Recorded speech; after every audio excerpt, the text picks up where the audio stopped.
I came up here twice for a environmental conference. It drove up in 1970, I think.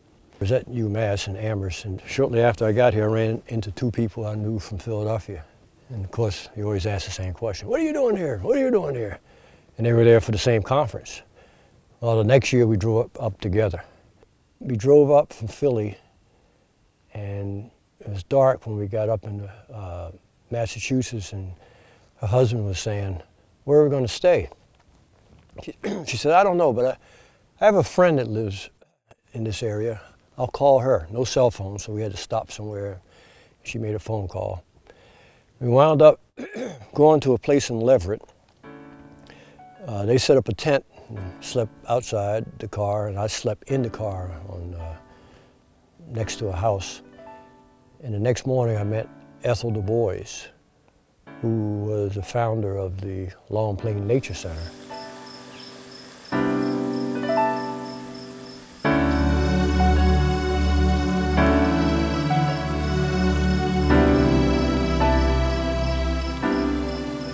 Doobie, as she was known, was a passionate, dedicated person who lived a life of service. There's absolutely no question it was central to her philosophy. She was a Quaker, a peace-loving person, a person who was dedicated to the environment, and she very successfully ran the center from her house. Our idea was to bring inner-city kids up to Leverett and teach them about nature. And I don't know if people know it, but the Long Plain Nature Center became the Hitchcock Center. And she ran some very good programs for many, many years, bringing students up from Springfield as well as local groups, and of course a very successful summer camp. She was like steady all the time. Nothing could rock her. You know, she was always even-keeled.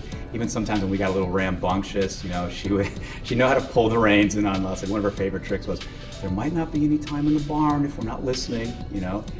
But I also remember going for walks with her out in Mount Toby and so forth. And one of the memories that has stuck with me all my life was that we, of course, would be 7, 8, 9, 10 years old, and you let us out, we'd all want to run wild, you know.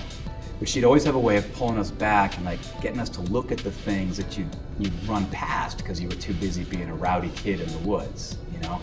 And one of her refrains was, see, if you don't slow down, you won't see this. You know, she was always able to kind of pull us in and get us to see the things that she was careful enough to see. That's my principal memory of her.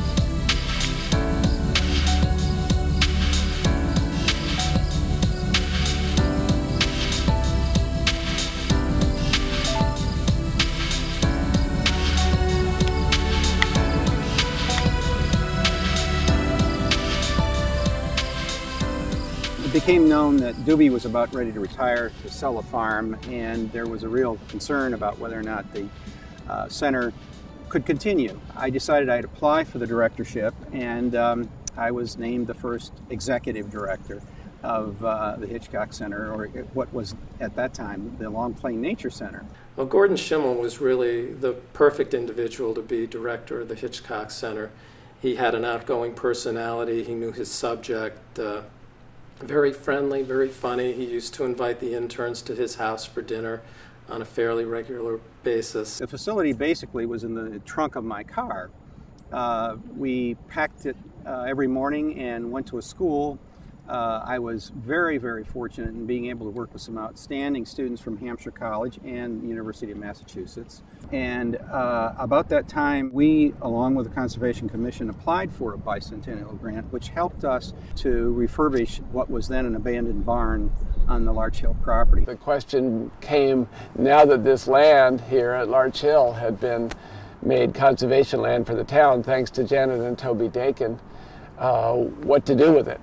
And the Hitchcock Center was able to establish itself, moving down from Leverett, and ever since the center has been just a terrific community center, galvanizing people around this very special site and around the environment in general. But we had to change the name because we were no longer on the Long Plain where the Nature Center was founded. Gordon Schimmel was the first director. Candace Julian was the second one. And then there have been, I believe, 8 since then. Now you've got some hope, and I've got some hope. Together is better, two hopefuls afloat on the seas of possibilities, and the breezes bring us on. To the stars we will fly. I worked at the Hitchcock Center for 6 years between 1980 and 1986 as program director, and also served as interim director for the center during that time. When I walked into the center for the first time, I was greeted with Peg McDaniel's smiling face. Peg encouraged a connection to the community where they were welcomed into what is the wonderful old barn of the Hitchcock Center office. Peg was the resource librarian at the center for many, many years. We never did a field trip without first conferring with Peg, because she knew so much, had at her fingertips. And I left the center just impressed with the quality of the center, the warm, rich feeling there, and the tremendous resource that Peg McDaniel was. The Hitchcock Center has been blessed with wonderful people in charge of it, wonderful people leading the group, and also with, over the years, a wonderful board of trustees. Their board of directors is completely committed to the mission of the center. There are a number of different people who really helped this effort as we got off the ground. One was John Green, who was a naturalist with the Forest Service at the time. He is an extraordinary teacher. We quickly spotted him as someone who could give us a lot of help. And so the number of programs really increased in number. It became very evident that there needed to be an increase in the facilities, and a volunteer effort was undertaken in the early 80s to expand the center and build a program room that is now the Perry Room. There were new staff people. Colleen Kelly and Ted Watt at that time were hired in 1984, and there was a real increase in the level of activity, and it became apparent that the center was a bustling, vibrant place with a lot of people, a lot of different activities happening at that time. The center really provides an opportunity to focus on the Amherst area and the surrounding communities, the region, in a way that perhaps other statewide organizations, national organizations cannot. The people really take to heart the importance of the Hitchcock Center and its role as a real resource for Amherst. I was the executive director at the Hitchcock Center for the Environment 1998, 99, and 2000.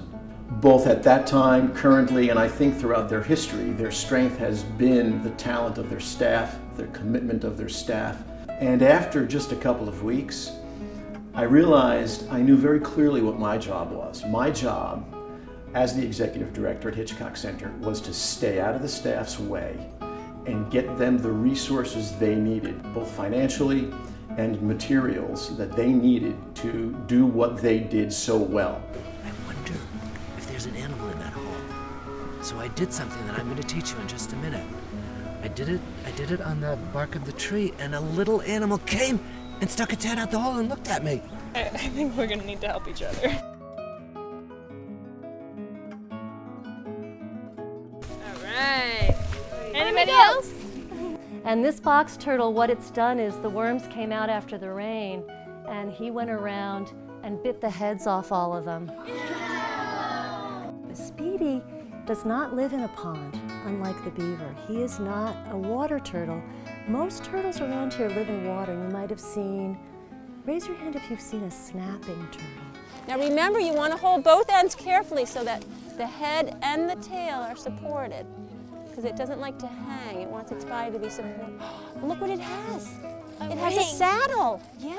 I really focused on the institution itself, both the physical plant.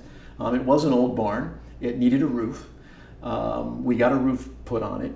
It was 1998, 99. We needed to get a digital presence. We needed a website. So we built a website. And ultimately, we needed a second classroom space. That was very important because when schools come to places like Hitchcock Center, they put students on a bus, and they can't just afford to put one class on a bus. They put two classes on a bus. So I focused on that like a laser. I remember the last day I drove out of Hitchcock Center. I was driving down the driveway and I glanced, and it just so happens that that addition that we managed to put on under my tenure is right there. And it was my last memory. I smiled and said, everything's fine, because they now, I supported the staff. I'm emotional about it, actually. They have 2 rooms where they can do what they do so well. Hi, I'm Julie Johnson. I'm the Executive Director currently for the Hitchcock Center for the Environment. I've been at the Hitchcock Center now for 11 years. Our geographic region has grown tremendously. We are no longer a Hampshire County based operation. We are Franklin County, Hamden, Hampshire, Berkshire, Worcester. We're growing. Our 2 classrooms that we have are at capacity. They're being used every day in all manners of ways through our preschool programs, our homeschool programs, after school, summer camp, professional development projects. But we are now finding that we are turning away people, school groups who want to do field trips. Our classrooms are at capacity. I bump into people all the time who their kids are there now, or they went there as kids, and now their kids are there. I mean, it's amazing. When I was interviewing preschools trying to decide where to take my daughter, one of the positive aspects of at least one of the preschools, and maybe it was 2, was that they actually had educators from the Hitchcock Center who would come to the school. And this was a huge selling point for the preschool, and it was. But I also loved, as a member of the board, knowing that you know, the director of these preschools felt that way about it. People feel so positive about it. You talk about the Hitchcock Center and people just break out in a smile. Let's go make some mud pies. I'll go get the dirt. You go get the water and we can get to work. I like making mud pies, like rolling in the dirt. I don't mind getting dirty, and neither does my shirt. I like digging in the dirt, finding worms and centipedes, isopods or sow bugs and ants and colonies. So one of the fantastic things about an early environmental education is instilling that sense of fun. Kids go outside and they solve problems and they have fun doing it. And if they can get used to doing that and thinking about doing that at a really early age, they can continue to carry, I hope, that attitude forward in problem solving. We like making mud pies, bake them in the sun. Obviously, the organization has come a long way from Ethel Du Bois and her bringing kids out to her barn in Leverett. And to see where the center has come from and also where it's going is very, very exciting. We have this wonderful, exciting opportunity to work with the Hampshire College community by building a new building on their campus. Our vision for that new building is one that can sustain and support that vibrant, growing environmental literacy program that we have. And further, we're going to build a building that we are achieving the highest standard of green building possible. We're looking to the Living Building Challenge as an inspiration for our educational programs and our building. We don't want to turn anyone away. Not now, not when there's so much need for great environmental understanding. The center is vital today as part of a much larger movement. I think in many ways the environmental movement is going to drive political change over coming generations. And I think with the grounding people are able to get here at the Hitchcock Center, they are likely to be equipped to go out and be part of that broader movement. If you think about where environmental education was 50 years ago. That's, you know, Silent Spring had come out 1 year before. It's like huge. It sent shock waves through the environment. Nobody had ever thought that these things that we were doing that were supposed to be good, so good for us, you know, the way that we were controlling our environment. And Rachel went a-walking in the woods at twilight,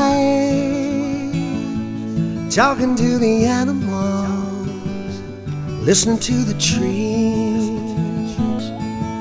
She heard the beauty in the whistling songbird, the rustling of the hickory, the buzzing of the bees. She wandered, wondering what could she bring to give a voice to the silence of the spring. And those shock waves, I think, reverberated through into the 70s, you know, when I was a kid, and there was a lot of concentration on pollution and things like that. But that seems to kind of die down a little bit. We're in the 21st century. We've got 21st century problems, and they are big. I had to really think about having kids, because this is the problems that my daughter's going to encounter as an adult, that she's going to have to be a part of solving, are so much bigger than the problems that I have to be a part of solving. The climate is changing in ways that are not going to be fixed, not in my lifetime, maybe in her lifetime, but towards the end of her lifetime, and only if everybody gets on it. I hope we can get an even larger grant to continue this work.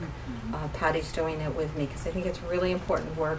Kids really respond, they really understand that this is a current issue, how energy is produced and how they can save energy. In Greenfield, the physics teacher was coming in to the class. They want to take the curriculum and integrate it into their other science classes, and they have their kits and materials. And in East Hampton, those 3 teachers are really supportive, and they were basically modeling what I was doing so that they could teach the class, use their kits, and do it to the rest of their 5th grades. One of the quotes that I think applies is, if you want to build a ship, don't drum up the men to gather wood and give orders, but teach them to yearn for the vast and endless sea.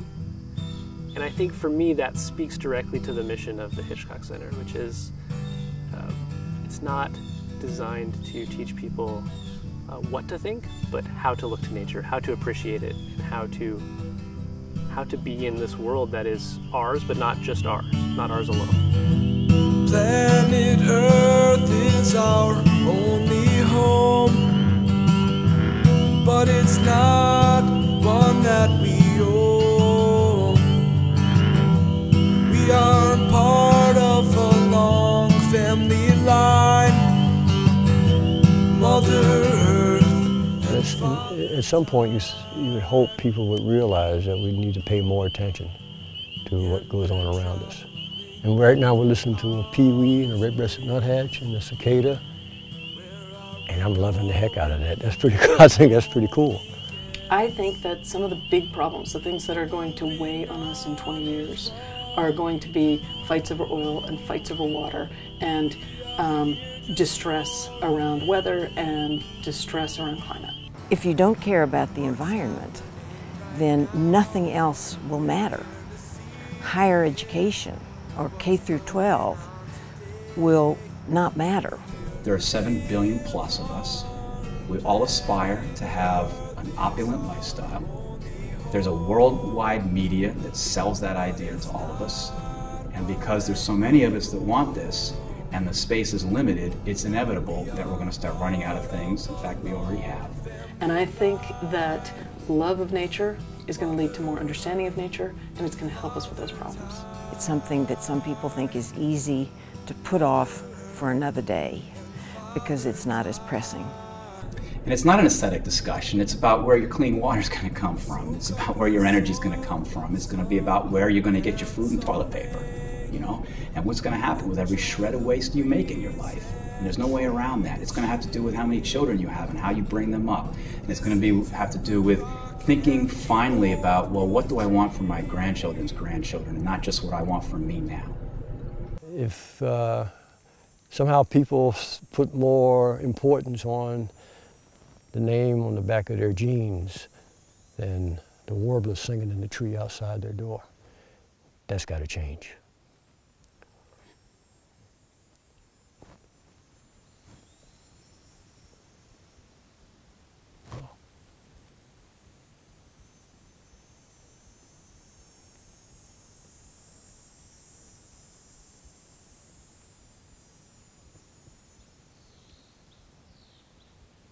Wow.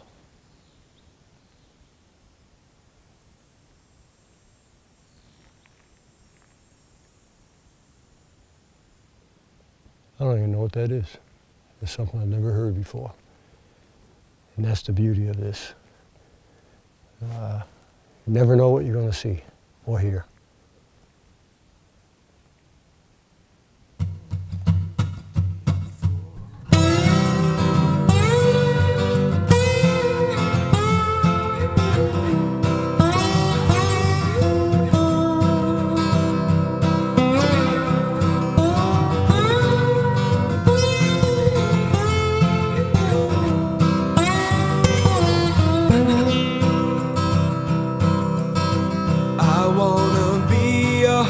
Just for one day, I wanna fly away.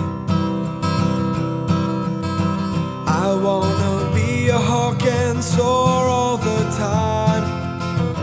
On the thermals I will climb. I wanna be a hawk and fly through the sky. Just for a day and that'd be fine. What will I be searching for when my belly's rumbling roar? I can't just go down to the store. So I dive down, down, down, down, down for a mouse. I wanna be a hawk just for one day. I wanna fly away. I wanna be a hawk and soar all the time. On the thermals I will climb. I wanna be a hawk and fly through the sky. Just for a day and that'd be fine. I'm not mean, it's just what I do. Stay alive, I need some food. These talents are what I'll use when I dive down, down, down, down, down for a voice.